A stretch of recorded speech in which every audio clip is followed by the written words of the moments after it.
The chair now recognizes Ms. Elfreth for 5 minutes of questioning. Thank you very much, Madam Chair.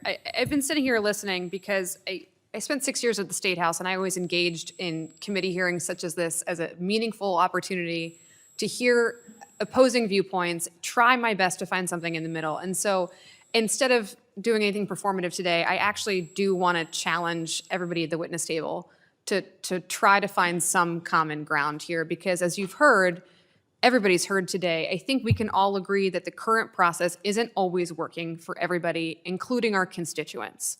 But that does not mean that we should throw the baby out with the bathwater. And I think it is laughable, if not ludicrous, to believe that we can take a sledgehammer to the civil service the way that DOGE and this administration have done and somehow expect greater efficiency. The math just doesn't math.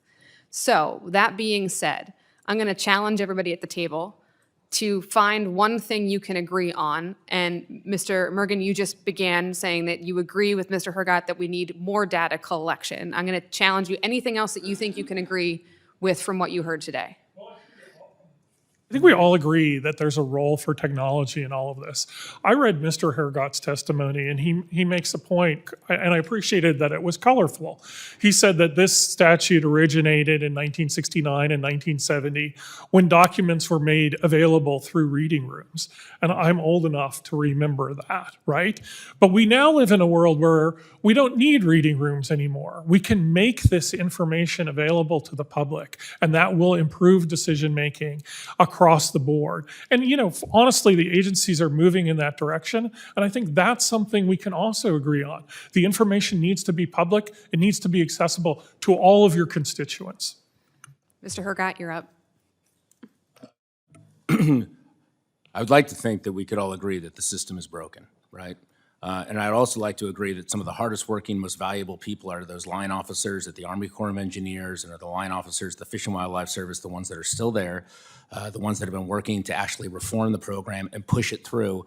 And those people, many of which work with me at the Permitting Institute and worked with me at CEQ and the Federal Permitting Council, is that they are the backbone of the entire system. And making things tougher on them it just slows down the entire process.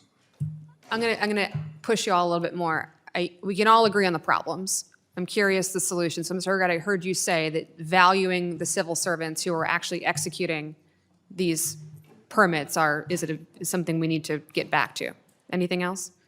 Well, they don't have access to the AI, the automation, the large language processing tools to process the 6,000-page applications. So you have all the third-party contractors writing the applications, sitting on their desk, and they're expected to adjudicate something that they were not trained for, that is an overbuild, that is using modeling that they don't have the tools or the software for, and then we wonder why they're delayed. And so I think it's important for us to realize that you empower them, and then you recognize where the choke points are, and it's that we have overmatched federal service employees that are being sent some of the most complicated projects in the world. It is not Keystone anymore. It is something 10 times more expensive and more complicated, and you can't put that on a biologist's desk at a field office and expect them to be able to push it through the system.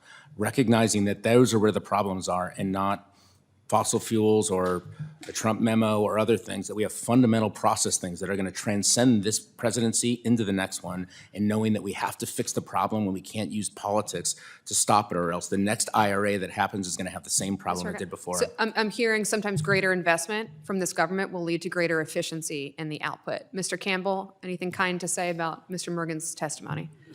So I do think there needs to be some changes. This rule and law came out over 50 years ago, and it's morphed itself into something much different that has caused issues with timing.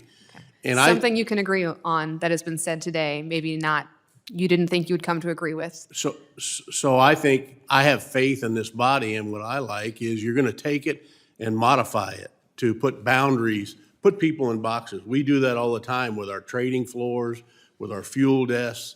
We put them in a box. This is your box, and I think you need to modify that and make some changes. I do think some things need to be changed. Mr. Bowles, with very few seconds left. I would just add that I think we could all agree to just the clarity of the process, and just everybody get on the same page as what the process is. And I would hope that we are all here to strive towards the balance that is necessary for important, critical environmental protections with the ability to get big things done again in this country. And so I think we have a framework, Madam Chair, and I would love to build off of that framework moving forward. And with that, I yield.